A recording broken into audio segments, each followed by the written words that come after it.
오늘 로마서 11장을 보겠습니다. 11장 1절에서 21절인데요. 본문이 길기 때문에 읽지 않고 시작하기로 하겠습니다. 오늘은 지금 신앙이 중요하다, 이런 주제입니다. 여러분, 성경은 하나님의 언약에 관한 책입니다. 하나님에 관한 책이고 또 하나님의 언약에 관한 책입니다. 그래서 구약 그러면은 하나님이 이스라엘과 맺은 옛 언약이죠. 그게 구약입니다. 그리고 신약은 하나님께서 그 독생자를 통해 온 인류와 맺으신 새 언약을 말합니다. 그래서 성경은 구약과 신약, 하나님의 언약에 관한 책입니다. 이 옛 언약 구약은 뭘까요? 창세기 12장에 보면 아브라함 언약이 나옵니다. 하나님이 아브라함이라는 한 사람과 언약을 맺어요. 그래서 너는 복이 될지라. 그리고 세상 모든 민족이 너로 말미암아 복을 받으리라. 이 놀라운 언약을 이제 아브라함과 맺으셨죠. 이 아브라함 언약이 모세를 통해서 이제 이스라엘 민족 전체로 확대되는 거예요. 이스라엘 민족은 이제 아브라함의 자손이죠. 그리고 그 모세의 언약을 맺은 이제 이스라엘이 이제 다윗 때 와서 이제 하나님이 다윗을 통해 또 새로운 언약을 갱신합니다. 그게 메시아 언약입니다. 다윗의 후손을 통해 그리스도가 오리라, 메시아가 오리라, 그런 거죠. 그래서 때가 참에 이제 옛 언약의 성취로서 예수님이 이 땅에 오신 거예요. 그래서 예수님은 이 옛 언약의 성취로 오신 것이고, 예수님이 오셔서 새 언약을 이제 시작하신 겁니다. 누구와? 그를 믿는 자들과, 유대인만이 아니라 모든 사람과 새 언약을 맺으신 거예요. 그래서 예수 안에서 성령의 약속이 우리에게 또 주어지고 하나님 말씀이 돌판이 아니라 마음판에 새겨지리라는 하나님의 이 약속이 우리에게 주어졌습니다. 이것이 예레미야의 예언에 나와요. 예레미야 31장 31에서 33. 여호와의 말씀이니라. 보라, 날이 이르리니 내가 이스라엘 집과 유다 집에 새 언약을 맺으리라. 이 언약은 내가 그들의 조상들의 손을 잡고 애굽 땅에서 인도하여 내던 날에 맺은 것과 같지 아니할 것은 내가 그들의 남편이 되었어도 그들이 내 언약을 깨뜨렸음이라. 여호와의 말씀이니라. 그러나 그날 후에 내가 이스라엘 집과 맺을 언약은 이러하니 곧 내가 나의 법을 그들의 속에 두며 그들의 마음에 기록하여 나는 그들의 하나님이 되고 그들은 내 백성이 될 것이라. 여호와의 말씀이니라. 예수님이 오시기 수백 년 전에 예레미야가 예언을 한 거예요. 날이 이르면 이제 하나님께서 자기 아내인 이스라엘과, 그러니까 하나님이 남편이라고 하세요. 이스라엘은 하나님의 아내라, 결혼한 사이. 이제 내가 새 언약을 맺을 것인데 그것은 돌판에 새긴 말씀이 아니라 나의 말씀, 법을 그들의 속에 두고 그들의 마음에 기록해서 영원히 그들의 하나님이 되고 그들은 나의 백성이 되리라. 그 언약입니다. 이것이 예수님이 오심으로 이루어지는 거예요. 왜? 예수님이 이제 오셔서 이제 아버지께로 가시고 성령을 부어주시잖아요. 성령이 우리에게 들어오시면 이제 하나님의 내주가 임하는 거죠. 구약 시대에는 없었던 은혜예요. 하나님께서 사람 안에 거하시고 그리고 마음판에 말씀이 새겨지는 역사가 일어나는 겁니다. 그게 새 언약입니다. 재밌는 거는 이제 구약 시대의 이스라엘은 하나님의 아내죠, 아내. 근데 신약의 교회는 예수님의 신부예요. 그래서 지금은 아직 결혼 안 한 신부예요. 신랑을 기다리는 신부. 약혼만 하고 결혼식을 기다리는 거예요. 예수님이 재림하신 날 우리 교회가 예수님과 결혼합니다. 영적인 관계가 그렇다는 거예요. 이스라엘 민족은 특별한 민족이 맞아요. 정말 특별해요. 왜? 다 유대인이잖아. 아브라함도 유대인이죠. 모세도 유대인. 또 다윗도 유대인. 예수님도 유대인. 또 새 언약의 복음을 전하는 사도들도 유대인. 다 유대인. 성경의 기록자들 다 유대인. 유일하게 누가만 이방인입니다. 누가복음 사도행전은 누가만 헬라인이고 나머지는 다 유대인들이 성경을 기록했어요. 그래서 하나님이 참으로 유대인을 특별하게 택하신 건 맞아요. 근데 우리가 알아야 될 거는 하나님이 유대인을 택하셨다는 게 유대인만 사랑하고 그들만 구원하시겠다는 게 절대 아니죠. 하나님은 처음부터 그럴 계획이 전혀 없었어요. 하나님이 유대인을 택한 거는 그들과 언약을 맺어서 하나님의 아들이 오시고 그리고 이 새 언약 안에서 모든 민족이 다 언약 안에 들어와 영원한 생명을 얻게 하는 게 하나님의 계획인 거예요. 그러니까 유대인은 통로로서 은혜의 통로고 언약의 대상으로서 하나님이 선택한 거지. 그들만 사랑하고 그들만 구원할 마음은 전혀 없는 거죠. 하나님은 절대로 그렇게 하시지 않습니다. 근데 유대인들은 그렇게 생각을 하고 있는 거예요.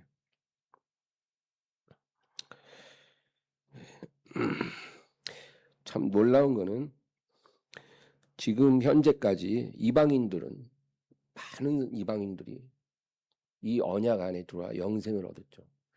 근데 대부분의 유대인들은 이 언약 밖에 머물러 있어요. 나라의 본 자손들은 저 바깥 어두운 데 쫓겨나 슬피 울며 이를 갈고 있는 거예요. 현재까지는. 그런데 성경을 보면 그 유대인들도 이제 마지막 때 대환란 때 많이 회개하고 돌아오는 역사가 일어날 것이다. 그러나 현재까지는 이 유대인들 언약의 본 백성들은 바깥에 밀려나 있고 내 백성 아닌 자들이 이제 이방인들이 언약 안에 들어와 있는 거예요. 사도행전 13장 46절 보시죠. 바울과 바나바가 담대히 말하여 이르되 하나님의 말씀을 마땅히 먼저 너희에게 전할 것이로되 너희가 그것을 버리고 영생을 얻기에 합당하지 않은 자로 자처하기로 우리가 이방인에게로 향하노라.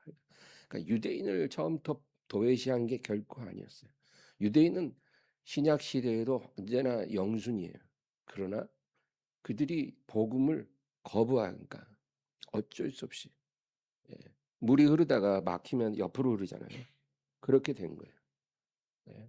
자식을 위해 참 맛있는 음식을 차려놨는데 자식들이 그 음식을 안 먹겠다고 그러고 다 나가버렸어요.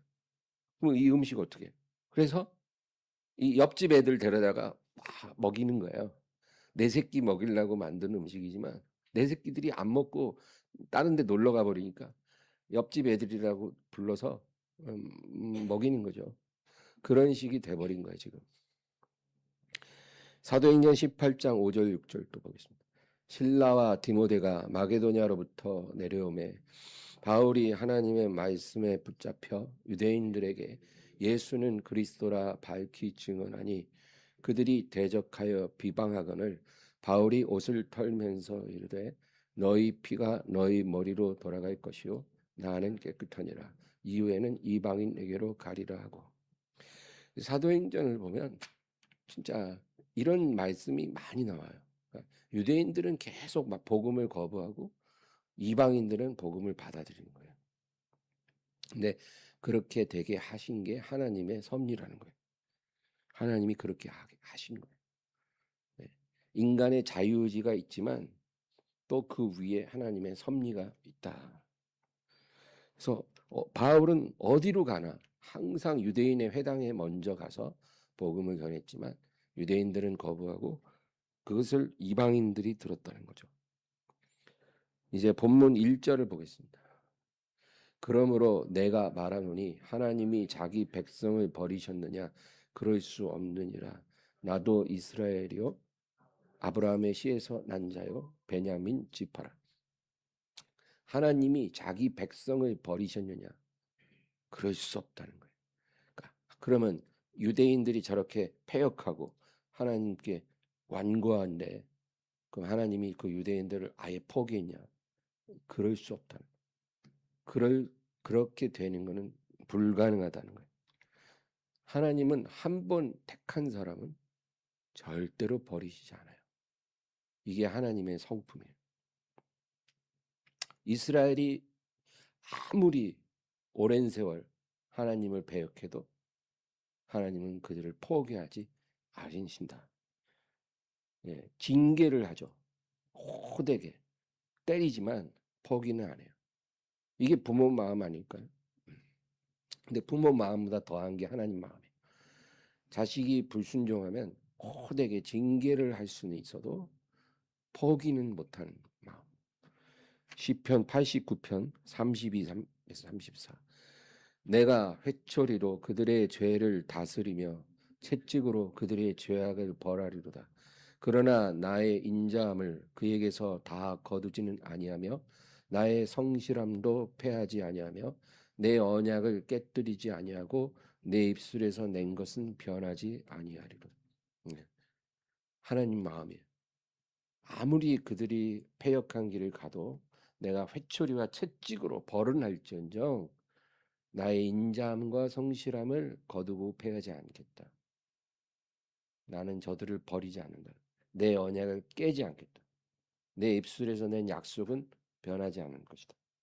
그게 하나님. 하나님이 왜 언약을 파기할 수 없냐? 여러분 이유가 있어요. 원래 언약은 어떤 조건을 가지고 쌍방이 서로 합의해서 맺는 게 언약이에요. 그죠? 그게 언약이에요. 양쪽에서 어떤 조건을 가지고 서로 합의하는 거. 근데 하나님의 언약은 그렇지 않아요. 그건 일방적인 언약이에요. 우리가 원한 게 아니에요. 하나님이 먼저 우리를 사랑하신 거예요. 그리고 먼저 우리를 택하신 거예요. 그리고 우리에게 오셔서 일방적으로 언약을 맺는 게 하나님의 언약이에요. 그러니까 우리는 너무 좋죠. 정말 갚을 수 없는 은혜를 우리가 받는 거기 때문에 거부할 이유가 없는 거예요. 그래서 하나님의 언약이 맺어졌어요.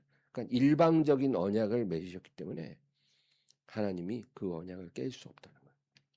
너희가 아무리 곁길로 새도 나는 이 언약을 파기하지 않겠다. 놀라운 거예요. 그래서 우리가 이렇게 살고 있는 거죠. 여러분, 이 세상의 언약은 그렇지 않아요. 뭐 결혼 서약 있잖아요. 제가 줄에 이렇게 해보면 결혼 서약 이렇게 하거든요. 뭐 신랑은 뭐 평생토록 뭐 아내를 사랑하겠느냐. 이 서약을 하는데 그 서약이라는 게 언약이잖아요. 쌍방간에. 근데 그것은 서로의 신뢰가 깨어지지 않는 것을 전제로 이제 맺는 언약이에요. 그래서 부부의 신뢰가 깨지면 그 언약은 무효가 되고 파기가 되죠. 그래서 그렇게 되면 어떻게 돼요? 남편과 아내가 남이 되면 남남. 언약이 파기되면 남이에요, 그냥. 이 세상의 언약은 그런 거예요. 근데 하나님 언약은 그렇지 않아요. 뭐 호세아서에 보세요. 완전히 이스라엘이 바람난 여자와 같다 했잖아요. 데리고 오면 또 집 나가고 데리고 오면 또 집 나가고 수천 번 수만 번 그렇게 잘못을 저질러도 하나님께서는 끝까지 사랑하시고 그리고 언약을 파기하지 않아요. 우리는 끝났다고 생각해도 하나님은 끝났다고 하지 않아요. 그게 성경에 이렇게 흐르는 그 내용이에요. 이사야 54장 5절에서 8절입니다. 이는 너를 지으신 이가 내 남편이시라. 그의 이름은 만군의 여호와시며 내 구속자는 이스라엘의 거룩한 이시라. 그는 온 땅의 하나님이라 일컬음을 받으실 것이라. 여호와께서 너를 부르시되 마치 버림을 받아 마음에 근심하는 아내 곧 어릴 때 아내가 되었다가 버림을 받은 자에게 함과 같이 하실 것임이라. 내 하나님께서 말씀하셨느니라. 내가 잠시 너를 버렸으나 큰 긍휼로 너를 모을 것이요 내가 넘치는 진노로 내 얼굴을 내게서 잠시 가렸으나 영원한 자비로 너를 긍휼히 여기리라. 내 구속자 여호와께서 말씀하셨느니라. 하나님이 화도 안 내고 노여워하지도 않는 그런 하나님은 아니에요. 하나님은 눈이 정결하셔서 죄악을 참아보지 못하시는 하나님. 하나님은 너무 거룩하시기 때문에 날마다 분노하시는 하나님. 그러니까 그 자녀들이 그 언약을 맺은 백성들이 패역한 길로 가면 하나님은 그냥 편안하게 팔짱 끼고 기다려주고 이런 하나님은 아니에요. 날마다 분노하시는 하나님. 예. 하나님 칼을 가신다 그래요. 분노의 칼을. 그래서 하나님이 어떻게 하냐? 그 종들을 보내서 먼저 말로 타일러요. 지금 돌아오면 안 맞아. 지금 빨리 오면은 덜 맞아. 이제 말로 타일러요. 근데 이제 대부분 말로 하면 안 듣죠. 그러면 이제 하나님이 칼을 잘 갈아가지고 이제 그걸로 죽지 않을 만큼 때리는 거예요. 죽지 않을 만큼. 왜? 미워서가 아니라 깨닫고 돌아오라는 거죠. 예. 그 언약은 계속되고 있어요. 때린다고 언약이 깨진 거 아니에요. 돌아오라. 예. 내가 넘치는 진노로 내 얼굴을 내게서 잠시 가렸으나 영원한 자비로 너를 긍휼히 여기라. 이게 하나님의 계획이에요. 잠시 진노를 퍼부었지만 넘치는 자비, 영원한 자비로 너를 긍휼히 여길 것이다. 그래서 우리와 영원히 거하기를 원하시는 거예요. 이게 하나님의 뜻이고 예수님의 마음이에요. 이제 그래서 이제 본문으로 가면 바울이 이제 엘리야의 이 이야기를 합니다. 엘리야가 이세벨에게 쫓길 때 막 하소연하거든요. 2절 3절 보겠습니다. 하나님이 그 미리 아신 자기 백성을 버리지 아니하셨나니 너희가 성경이 엘리야를 가리켜 말한 것을 알지 못하느냐. 그가 이스라엘을 하나님께 고발하되 주여 그들이 주의 선지자들을 죽였으며 주의 제단들을 헐어버렸고 나만 남았는데 내 목숨도 찾나이다 하니 이게 무슨 말이냐. 이제 엘리야의 시대 그때가 언제예요? 이스라엘 역사상 영적으로 가장 어두웠던 시대가 엘리야의 시대예요. 가장 악한 왕 아합의 시대고 또 아합보다 7배나 악한 그 아내 이세벨의 시대. 그래서 이 아합은 엘리야를 존중이라도 했어요. 아, 저 사람 하나님의 사람이. 이 이세벨은 찔러도 피 한 방울 안 나. 그래서 이 이세벨에게 쫓겨서 이제 광야에 도망친 엘리야가 로뎀나무 아래에서 하나님께 얘기하는 거예요. 주여, 이제 이 땅에 나만 남았어요. 다 죽었습니다. 하나님의 제단 다 무너졌고 하나님의 사람들 다 죽었습니다. 이제 나 하나 남았는데 이제 저들이 나까지 죽이려고 합니다. 이제 나까지 죽으면 이제 하나님의 언약은 이제 끝난 거 아닙니까? 언약을 이어갈 수 있는 사람이 있어야 하잖아요. 그렇죠? 여러분, 대를 이으려면 씨가 있어야 되잖아요. 자식들도. 자식이 없으면 대가 끊긴다 하듯이 하나님의 언약도 그 언약을 받아서 이어갈 사람이 있어야 언약이 유지되는 건데 이제 이 땅에 하나님의 사람 나 하나 남았는데 이제 나까지 죽으면 이제 하나님 언약이고 뭐고 이제 끝난 거 아닙니까? 우리가 아무리 죄가 많기로서니 이런 식으로 하나님의 언약을 파기하시는 겁니까? 나 죽으면 끝난 건데요. 이제 엘리야가 그렇게 하나님께 항변을 하는 거예요. 이제 나 죽으면 언약은 끝이에요. 그러니까 이제 하나님이 4절 5절에서 말씀합니다. 그에게 하신 대답이 무엇이냐? 내가 나를 위하여 바알에게 무릎을 꿇지 아니한 사람 7,000명을 남겨두었다 하셨으니 그런즉 이와 같이 지금도 은혜로 택하심을 따라 남은 자가 있느니라. 하나님 뭐라고 그래요? 야, 너 혼자 남았다고 생각하지 마. 내가 나를 위해 바알에게 무릎 꿇지 않은 7천 명의 의인을 이 땅에 남겨뒀어. 와, 엄청난 숫자예요. 7천 명이면 그렇게 많이 있을 거라고 엘리야가 생각할 수 없었어요. 자기밖에 없다고 생각했어요. 자기 죽으면 이제 끝난 거라 생각했어요. 아니라는 거예요. 영적 순결을 유지하는 사람. 하나님이 보호하신 거예요. 은혜로. 은혜로 택하심을 따라 남은 자가 있다는 거죠. 하나님이 남겨두신 거예요. 하나님이 딱 보호해 주신 거예요. 그 아합과 이세벨의 눈을 가리고 그들의 군인들이 찾아낼 수 없도록 눈을 가려서 보호한 7천 명이 있다는 거예요. 그러니까 하나님의 언약은 위태롭지 않다는 거예요. 이 7천 명의 남은 자를 통해 내가 내 언약을 계속 이어갈 거야. 걱정하지 마. 너 혼자 있는 게 아니란다. 그 얘기예요.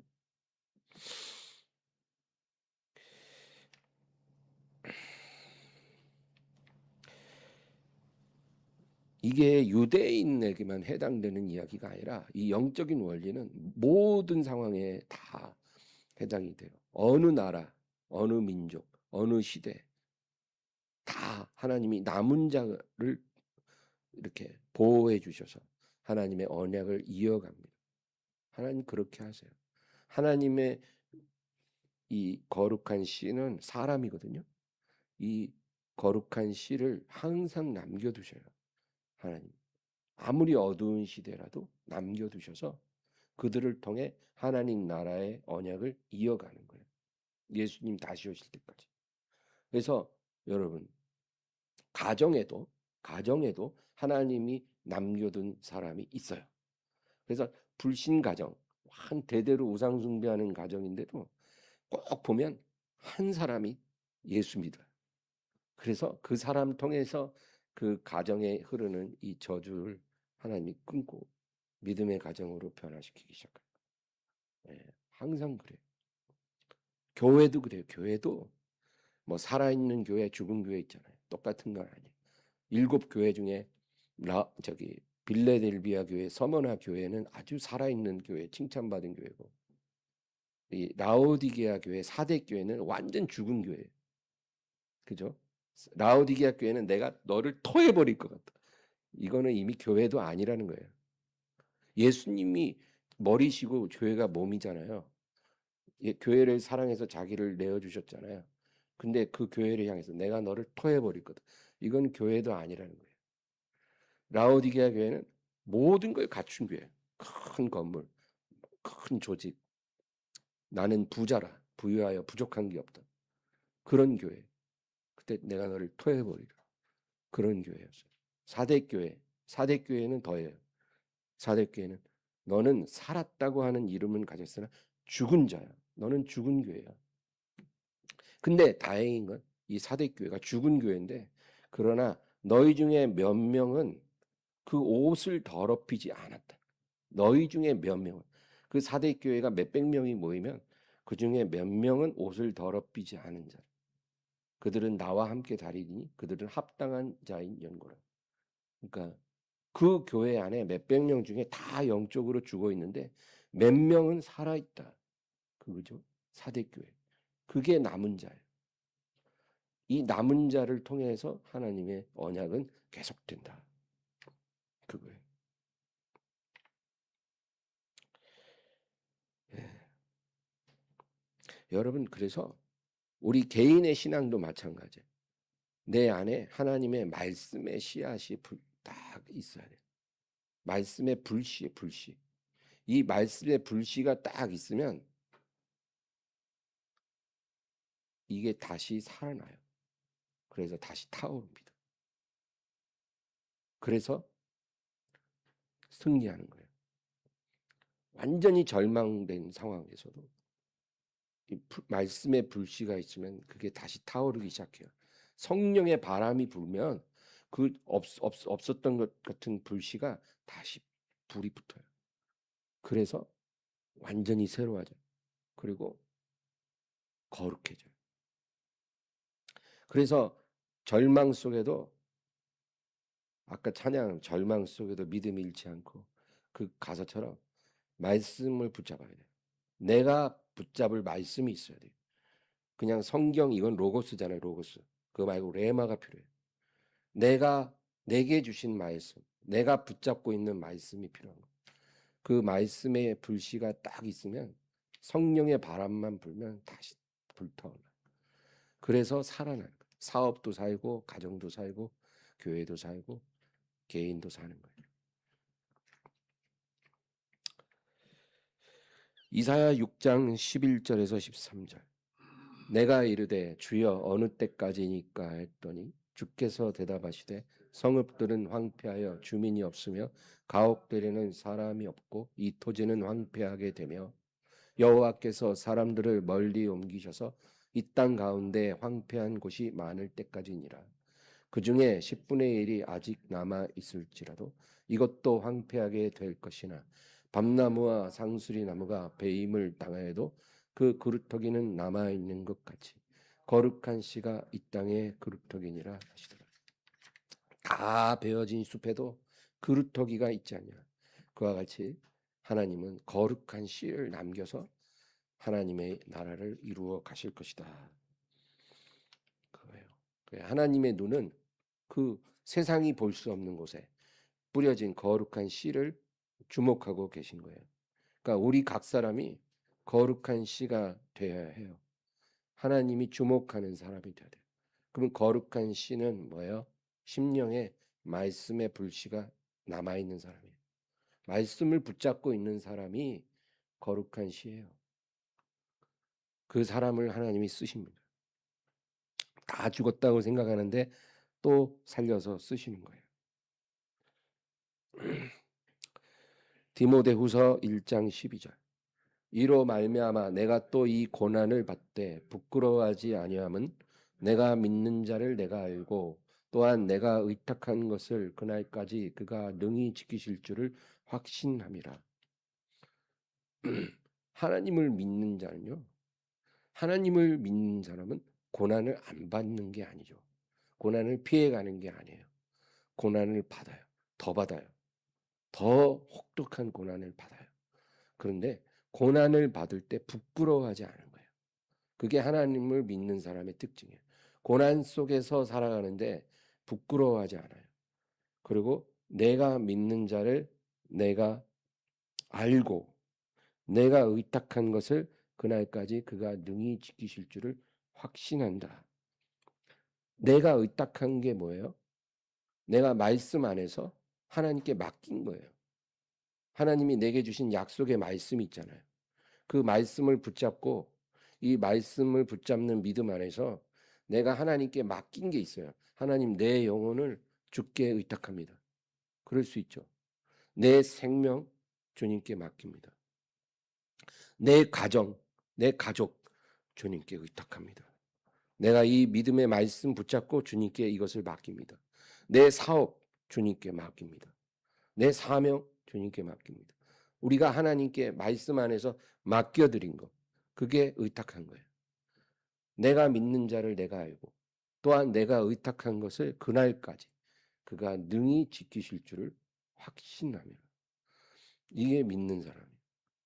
남보다 성공하고 평화롭고 행복하고 그게 아니에요. 고난 속에도 부끄러워하지 않는 거예요. 내가 믿는 하나님을 알고 내가 의탁한 것을 지켜주실 줄 확신하는 사람. 이런 믿음이 우리에게 있어야 된다. 이제 본문으로 가서 6절에서 8절. 만일 은혜로 된 것이면 행위로 말미암지 않음이니 그렇지 않으면 은혜가 은혜되지 못하느니라. 그런즉 어떠하냐? 이스라엘이 구하는 그것을 얻지 못하고 오직 택하심을 입은 자가 얻었고 그 남은 자들은 우둔하여 졌느니라. 기록된 바 하나님이 오늘까지 그들에게 혼미한 심령과 보지 못할 눈과 듣지 못할 귀를 주셨다 함과 같으니라.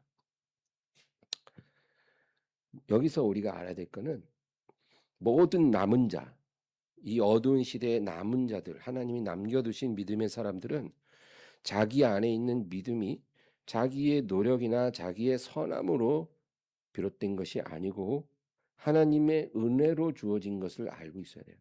그러니까 내가 남은 자가 된 거는 하나님의 은혜라는 거예요. 하나님이 나를 보호해 주신 거예요. 나를 택하신 거예요. 그래서 하나님의 은혜로 지금 내 안에 이 믿음의 불씨가 살아있는 거다. 그거죠. 그리고 반면에 믿지 않고 넘어진 자들이 있어요. 믿음을 잃어버리거나 믿지 않는 자들. 하나님이 그들에게서 혼미한 심령과 듣지 못할 귀와 보지 못할 눈을 제거해 주시지 않은 거예요. 여기서 이게 뭐랄까 유대인의 어법을 우리가 잘 이해해야 돼. 그러니까 지금 이런 거 기록된 바 하나님이 오늘까지 그들에게 혼미한 심령과 보지 못할 눈과 듣지 못할 귀를 주셨다 그랬잖아요. 그러면 이걸 문장 그대로 이해하면 마치 하나님이 되게 못된 하나님이라서 우리에게 나쁜 걸 이렇게 주는 걸로 생각하는데 그런 건 아니에요. 하나님은 그런 하나님일 수가 없죠. 하나님은 시험하시지도 않는다 그랬어요. 하나님은 우리를 유혹해서 우리를 시험하지 않아요. 그러니까 이 말씀은 뭐냐면 원수가 우리에게 이렇게 베풀어 놓은 이 혼미한 심령, 혼미한 심령이에요. 혼미한 심령. 보지 못하는 눈, 영적으로 못 봐요. 영적으로 못 들어요. 그게 다 원수가 그렇게 해놓은 거거든요. 이 세상 신이 그렇게 하는 거예요. 그것을 하나님이 걷어주시지 않은 거예요. 걷어주셔야 믿는데 걷어주지 않으니까 못 믿는 거예요. 참 놀라운 일이죠. 우리가 이해할 수 없는 부분이에요. 이제 9절에서 10절. 또 다윗이 이르되 그들의 밥상이 올무와 덫과 거치는 것과 보응이 되게 하시옵고 그들의 눈은 흐려 보지 못하고 그들의 등은 항상 굽게 하옵소서 하였느니라. 여기서 다윗의 시를 인용하는데 그들의 밥상이 올무와 덫과 거치는 것이 되게 하라. 이게 뭐냐면 여기서 밥상이라는 거는 하나님을 믿지 않는 죄인들이 이 세상에서 하나님의 자녀보다 더 형통하고 경건한 사람들보다 더 풍요로운 삶을 살거든요.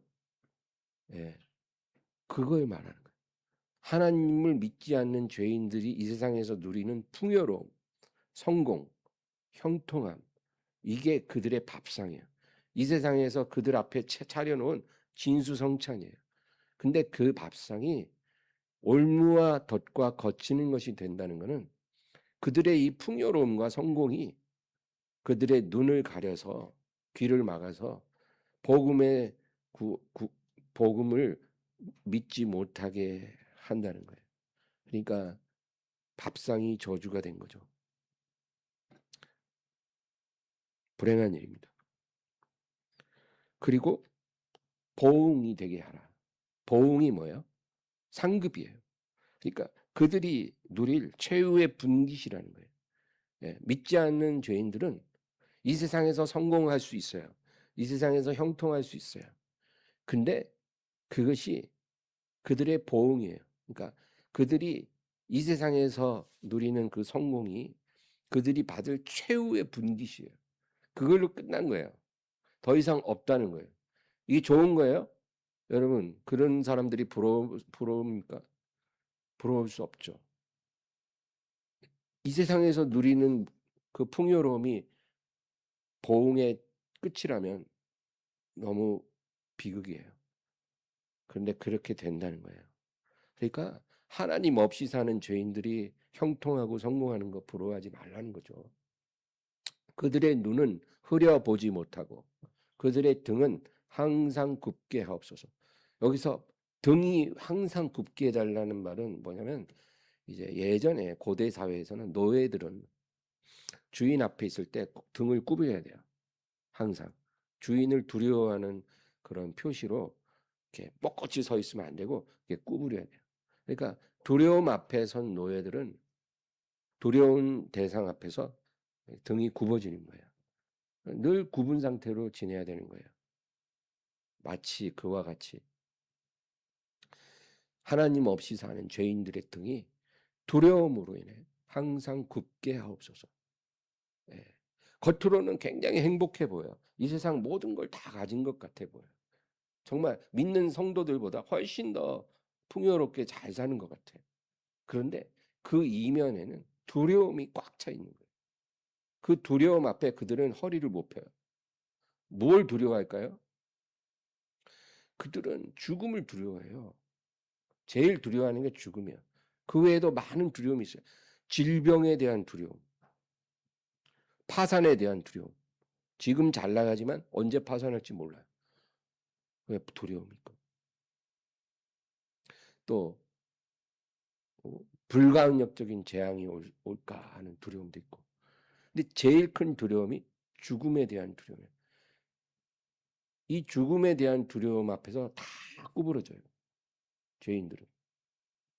죽음은 끝이잖아요. 그래서 이 한 번밖에 없는 이 수명을 최대한 늘려보려고 별짓을 다 해요. 진짜 몸에 좋은 건 다 먹어요. 그리고 부자들은요, 피들 다 간대요. 젊은이의 피를 사가지고 자기 늙은 피 다 빼고 그걸 다 갈아버린대. 수억 원 들죠. 그리고 장기까지도 사갖고 불법 매매하는 장기들, 젊은 장기를 사서 간대요. 더 오래 살겠다고. 그리고 피부 관리에 엄청나게 공을 들여요. 기본적으로 관리하는 건 잘못된 게 아니지만 병적으로 집착하는 거 있잖아요. 아주 그냥. 한 70살이 됐으면 적당히 쭈글쭈글 살아야지. 막 팽팽한 피부, 20대 피부를 원해갖고 난리를 치는 거죠. 그러고 살아요. 근데 그러면 한 150살 살아야 되잖아요. 못 살아요. 그렇게 해도 100살도 못 살고 죽어요. 근데 그 사람들이 그렇게 죽음을 두려워해서 노력하는 이유는 죽음은 끝이라는 두려움이 있어서 그래요. 최대한 오래 살고 싶은 거예요. 그런데 시간이 갈수록 두려움은 점점 커져요. 그게 바로 두려움 앞에서 등이 항상 굳게 하옵소서. 그 얘기예요. 근데 하나님의 사람들은 그렇지 않죠. 우리도 물론 죽음이 두려운 부분은 있어요. 왜? 한 번도 경험을 안 했기 때문에. 그러나 두려움을 압도하는 게 있어요. 소망이에요. 죽음이라는 한 문을 탁 열고 들어가면 우리에게는 예수님이 기다리고 있잖아요. 이 소망. 이 소망이 있으니까 두려움보다 그 소망이 더 커요. 그래서 이 세상에서 우리가 열심히 살고 주님과 동행하고 그리고 때가 돼서 나를 부르시면 나 두려움 없이 주님께 달려갈 거야. 그렇잖아요. 그 날이 언제일지 그 장소가 어딜지는 모르나 우리는 주님께 달려가는 거예요. 그리고 우리에게 영원한 생명이 있다는 걸 믿는 거예요. 두려움이 없어요. 하나님의 자녀는 두렵지 않아요. 이 세상에서도 부끄러움이 없고 우리의 모든 것을 맡기고 주님과 동행하고 그리고 항상 공급하시는 은혜 가운데 감사하고 그리고 죽음의 문을 통해서 아니면 예수님이 오셔서 변화돼서 우리가 영원한 생명에 들어가기 때문에 우리에게는 두려움이 없는 거예요. 여러분 두려워하지 마시기 바랍니다. 하나님을 믿으면서도 두려움으로 고통당하는 사람들이 많아요. 그거는 회개해야 돼요. 회개. 내가 온전한 믿음 안에서 살지 않는 걸 회개해야 돼요. 그리고 하나님께 매달려야 돼요. 이 두려움을 가져가시고 하나님의 평화가 나를 주장하게 해달라고 기도해야 돼요. 온전한 사랑이 두려움을 내쫓는다 그랬잖아요. 그 온전한 사랑 안에 있지 않으니까 두려운 거예요. 위축되는 거예요. 등이 굽는 거예요. 믿는 사람이 그렇게 살면 안 된다. 이제 11, 12절. 그러므로 내가 말하노니 그들이 넘어지기까지 실족하였느냐? 그럴 수 없느니라. 그들이 넘어짐으로 구원이 이방인에게 이르러 이스라엘로 시기나게 함이니라. 그들이 넘어짐이 세상의 풍성함이 되며 그들의 실패가 이방인의 풍성함이 되거든 하물며 그들의 충만함이리요. 이제 다시 유대인들에게 이야기가 넘어가는 거예요. 유대인들이 하나님을 불신앙하고 새 언약을 거부하잖아요. 그래서 지금 은혜 밖으로 나가 있는 거예요. 영적으로 실족한 거예요. 근데 그들이 실족한 것이 너희의 구원이 됐다. 그거예요. 유대인들이 실족함으로 이방인들이 구원을 받았다는 거죠. 그래서 하나님이 그렇게 하심으로 유대인들이 시기 나게 한다는 거예요. 예. 하나님 재밌는 분이에요. 하나님이 이렇게 밀당도 하는 거예요. 유대인들을 시기 나게 하신다. 그리고 12절기 그들의 넘어짐이 세상의 풍성함이 되며 그들의 실패가 이방인의 풍성함이 되거든 하물며 그들의 충만함이라. 마지막 때 이스라엘이 돌아온다는 거예요. 그들이 하나님께 돌아오면 이 세상은 얼마나 더 풍성해지겠는가. 이제 그렇게 말하는 거죠. 13에서 15절 내가 이방인인 너희에게 말하노라. 내가 이방인의 사도인 만큼 내 직분을 영광스럽게 여기노니 이는 혹 내 권력을 아무쪼록 시기하게 하여 그들 중에서 얼마를 구원하려 함이라. 그들을 버리는 것이 세상의 화목이 되거든 그 받아들이는 것이 죽은 자 가운데서 살아나는 것이 아니면 무엇이리요. 그러니까 이제 그들이 넘어짐으로 너희가 하나님께 왔는데 그들을 버리는 것이 세상의 화목이 됐는데 이제 그들이 하나님께 돌아오는 것이 마치 죽은 자가 부활하는 것처럼 그들도 영적인 죽음에서 살아난다는 거예요. 그렇게 될 것이기 때문에 얼마나 좋은 일이냐, 얼마나 감사한 일이냐, 이제 그 얘기를 하고 있는 거예요. 근데 이제 전부 다 이스라엘이 전부 다 돌아온다는 게 아니라 얼마만 돌아온다. 택하신 자, 은혜로 택한 자만, 남은 자만 돌아온다. 그 얘기를 하고 있어요. 16절 제사는 처음 익은 곡식 가루가 거룩한즉 떡덩이도 그러하고 뿌리가 거룩한즉 가지도 그러하니라. 그러니까 이 비유인데 제사 드리는 곡식 가루가 있어요. 처음 익은 곡식 가루를 하나님께 이렇게 태워서 드리는데 그 거룩한 가루잖아요.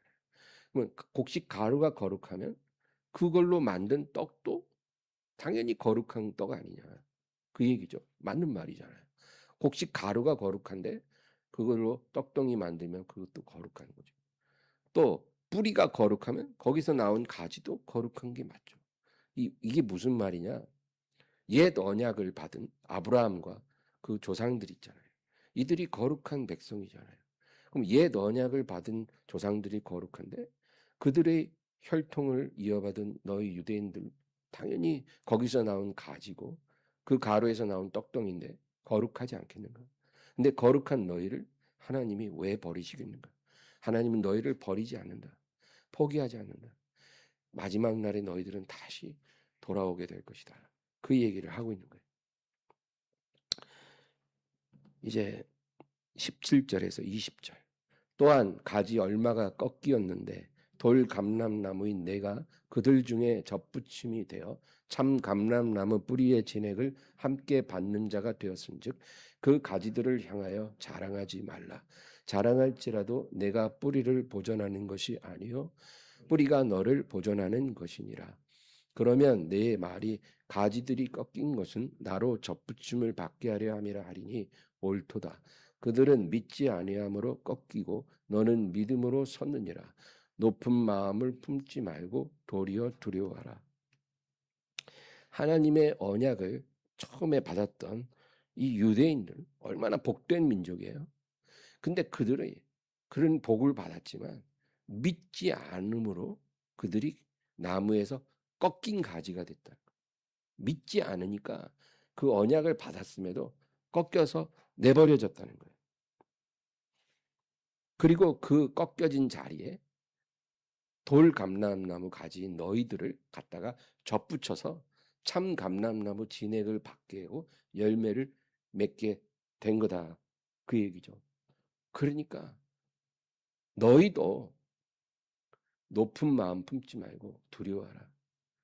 원 가지도 하나님이 믿지 않으니까 꺾어서 버리고 너희들을 갖다가 붙였는데, 만약에 너희도 믿지 않으면, 지금은 믿고 있지만 앞으로 너희가 믿음에서 이탈하면 너희도 아끼지 않고 하나님이 꺾어서 버리지 않겠는가? 원가지도 아끼지 않는데 덧붙인 가지를 아끼겠는가? 그러니까 교만하지 말고 겸손하고 두려워하라. 믿음 안에 있어야지. 믿음에서 이탈하면 너희도 꺾여 버려진다. 그 얘기죠. 21절.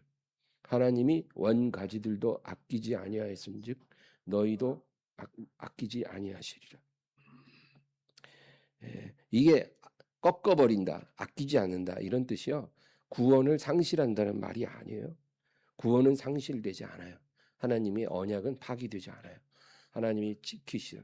근데 어떤 일이 일어나냐? 불같은 연단, 불같은 징계를 내린다 그거예요. 왜? 정결하게 깨끗하게 해서 열매 맺는 가지가 되게 하려고. 그래서 이스라엘이 불같은 징계를 받았잖아요. 역사 속에서. 2차 세계대전 때는 유럽에 사는 유대인 600만 명이 수용소에서 죽었어요. 진짜 그게 현실이라고 믿겨지지 않아요. 여러분 흑백 사진 나온 거 보죠. 시신들이 이렇게 쌓여 있잖아요. 예. 그게 뭐예요? 하나님의 징계예요. 그러니까 하나님이 그렇게 한 민족을 그렇게 징계하고 연단하시는 거예요. 정결하게 되도록. 근데 원가지도 아끼지 않았는데 너희도 믿지 않으면 아끼시겠는가? 조심하라. 두려워하라. 계시록 2장 21에서 23. 또 내가 그에게 회개할 기회를 주었으되 자기의 음행을 회개하고자 하지 않은도다. 볼지어다 내가 그를 침상에 던질 터요. 또 그와 더불어 간음하는 자들도 만일 그의 행위를 회개하지 아니하면 큰 환난 가운데 던지고 또 내가 사망으로 그의 자녀를 죽이리니 모든 교회가 나는 사람의 뜻과 마음을 살피는 자인 줄 알지라. 내가 너희 각 사람의 행위대로 갚아주리라. 여러분 무서운 말씀이잖아요. 예, 영적 음행, 육적인 음행도 포함하지만 영적인 음행까지예요. 영적인 음행, 간음 이런 죄를 회개하라는 거예요. 회개하라. 이게 누구에게 하는 말이야? 교회에 하는 말. 교회. 교회에다가 주님이 영적인 음행을 회개해요. 세상과 벗하고 하나님을 사랑하는 마음과 세상을 사랑하는 마음으로 나눠지고 세상을 흠모하고 그런 영적인 음행을 회개하지 않으면 내가 사망으로 너희 자녀를 죽일 거야. 그러니까 엄청난 징계를 내린다는 거예요. 이게. 최악의 징계를 내릴 거야. 모든 교회가 나는 사람의 뜻과 마음을 살피는 자를 알지라. 내가 너희 각 사람의 행위대로 갚아주리라. 이게 구약 시대 구약 성경에 있는 말이 아니에요. 신약 성경에 있는 말이에요. 그러니까 교회에도 주님이 이렇게 말씀하시는 거예요. 구약의 이사야 1장 5절에서 9절 보겠습니다. 너희가 어찌하여 매를 더 맞으려고 패역을 거듭하느냐. 온 머리는 병들었고 온 마음은 피곤하였으며 발바닥에서 머리까지 성한 것이 없이 상한 것과 터진 것과 새로 맞은 흔적뿐이거늘 그것을 짜며 싸매며 기름으로 부드럽게 함을 받지 못하였도다. 예, 예. 이스라엘이 하나님께 패역함으로 너무 많이 맞았어요. 머리끝에서 발끝까지. 그냥 얻어맞은 자국 상처밖에 없는데 이 정도 됐으면 이제 밑바닥까지 간 거 아니냐. 이제 너 때릴 데도 없어. 이제 다 터진 상처밖에 없어. 내가 너를 어디를 때려야 될지 모르겠어. 겉도 다 터졌고 속도 다 병들었어. 너는 이제 거의 죽기 직전이야. 이제 내가 너를 때릴 수도 없는 정도로 너가 지금 망가졌는데 이쯤 되면 돌아와야지. 왜 아직도 안 돌아오니? 왜 아직도 너의 죄를 못 버리고 순종하지 않니? 하나님이 그러시는 거예요. 여러분, 하나님이 택하시고 사랑하는 자가 징계를 피할 수 있는 게 아니고 오히려 더 혹독한 징계를 받는 거예요. 왜? 상속자이기 때문에. 우리는 이 세상에서 보응받는 자가 아니고 다가오는 주님 나라에서 유업을 나눠받을 자예요. 그래서 이 세상에서는 하나님이 혹독하게 다루시는 거예요. 고난을 받게 하는 거예요. 죄로 인해서도 고난을 받고 의를 위해서도 고난을 받고. 그러니까 우리는 고난을 피할 수가 없어요. 불순종하면 불순종해서 고난이 오고요. 순종하면 순종하기 때문에 하나님의 영광의 고난이 또 와요. 예. 그러니까 고난은 피할 수 없어요. 어떤 식으로든 계속 오는데 우리가 못 견딜 정도로 오지 않고 견딜 만큼 와요. 예, 견딜 만큼. 그러니까 너무 걱정하지 마세요. 아, 나 고난 당하다 까무러치는 건 아닐지 모르겠어. 안 까무러쳐요, 절대. 하나님이 딱 적당하게 주셔요. 그런데 고난은 계속 온다. 그래서 하나님이 결국 결론적으로 사람을 판단하시는 기준이 있어요. 그게 뭐예요? 과거의 신앙이 아니고 지금의 신앙, 현재의 신앙 하나님이 보시는 거. 이게 핵심이에요. 과거의 경력, 과거의 신앙은 의미가 없어요. 그건 과거예요. 지금 나의 신앙, 나와 하나님과의 관계에 이 순도가 얼마나 강하냐. 그것이 중요한 거예요. 내 지금 신앙이 온전해야 내가 이제까지 걸어온 그 길도 의미가 있어지는 거지. 내가 아무리 의의 길을 잘 걸어왔어도 지금 올바르지 않으면 아무 의미가 없다는 거예요. 아무 의미가 없어요. 하나님은 죽은 자의 하나님이 아니고 산 자의 하나님이라고 했죠. 죽은 자의 하나님이 아니라 산 자의 하나님. 그 뜻은 하나님은 과거의 하나님이 아니고 현재의 하나님이라 이거예요. 현재 살아있는 사람, 그 사람과 인격적인 관계를 맺으시는 산 자의 하나님. 지금 이 순간 하나님과 인격적으로 매일매일 동행하는 그 사람을 기뻐하시는 하나님이에요. 그래서 산자의 하나님이에요. 우리가 믿는 하나님은 그런 하나님이에요. 그러니까 지금 내 신앙이 살아있지 않으면, 온전하지 않으면 문제가 있는 거예요. 아까 라오디게아 교회 토해버린다 그랬잖아요. 그런 신앙이 돼서는 안 되는 거예요. 왜 그러냐면 미지근해서 그래요. 뜨겁지도 않고 차지도 않고 미지근한 거예요. 믿는 것도 아니고 안 믿는 것도 아니고 사랑하는 것도 아니고 미워하는 것도 아니고 미지근한 거예요.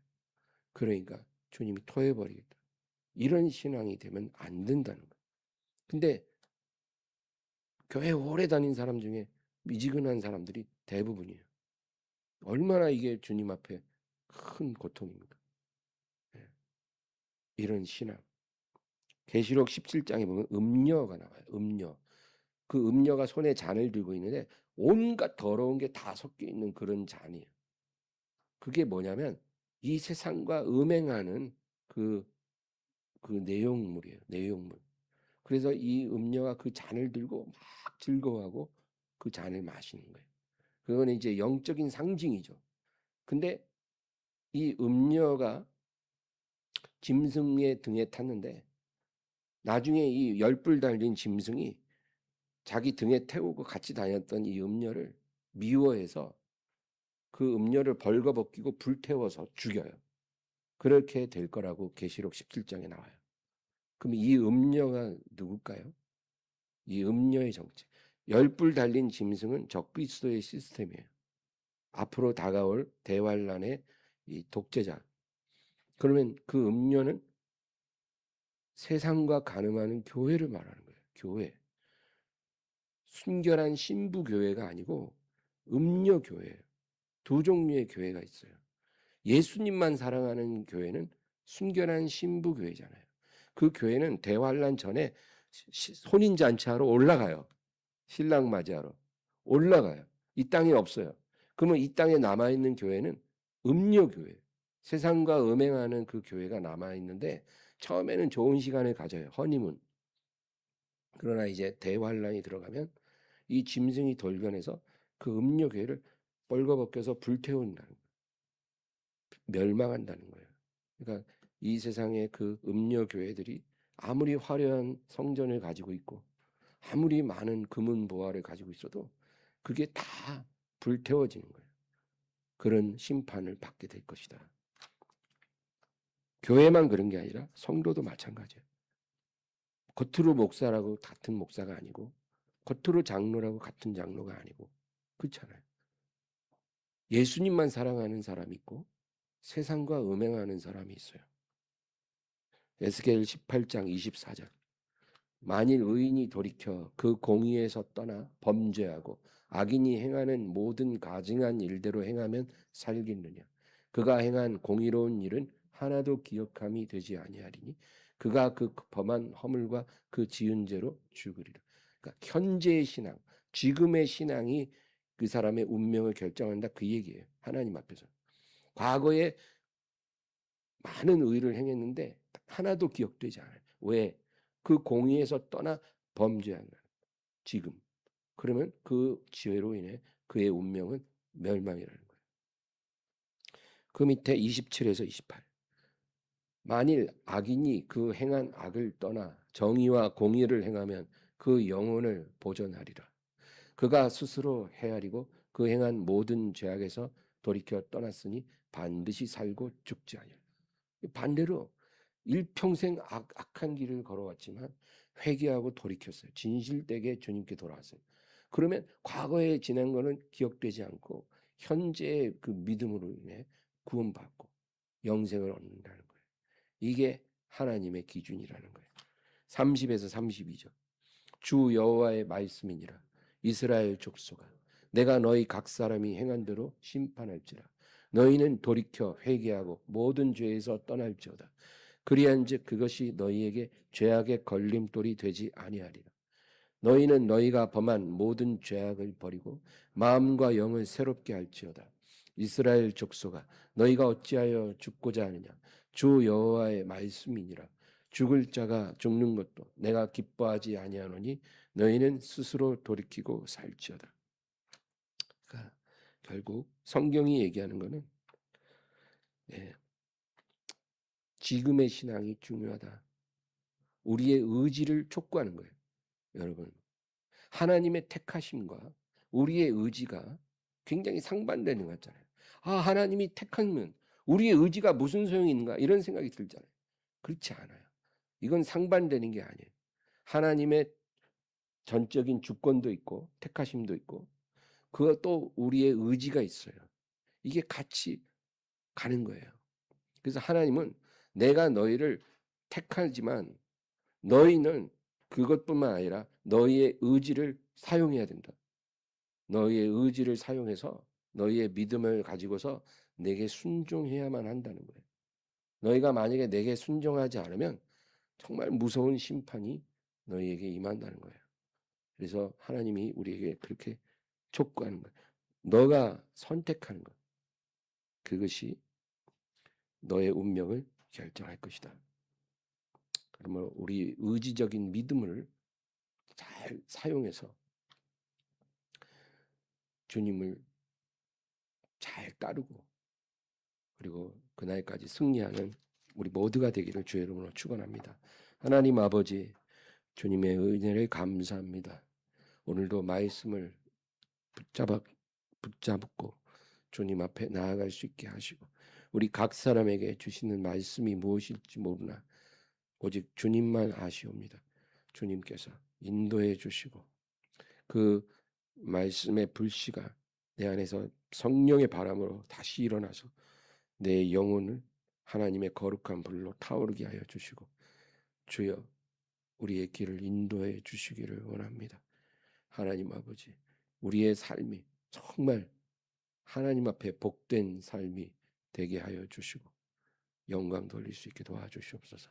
예수님의 이름으로 기도합니다. 아멘.